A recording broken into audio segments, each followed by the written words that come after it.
Magandang hapon sa inyo. Nandito tayo ngayon sa bukid. Mangunguha tayo ng Madre de Cacao. Yun po ang ginagamot ko sa mga aso ko na may galis. Tara. Ito tayo. Ayun ang Madre de Cacao, yung malagong yun. Kukuha tayo doon.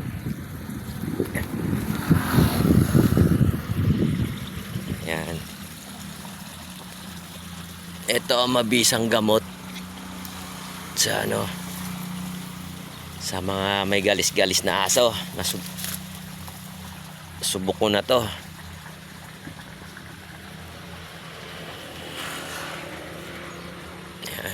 Yan ang Madre de Cacao. Sa may mga galis ang aso dyan, ito, try nyo to. Mabisa to.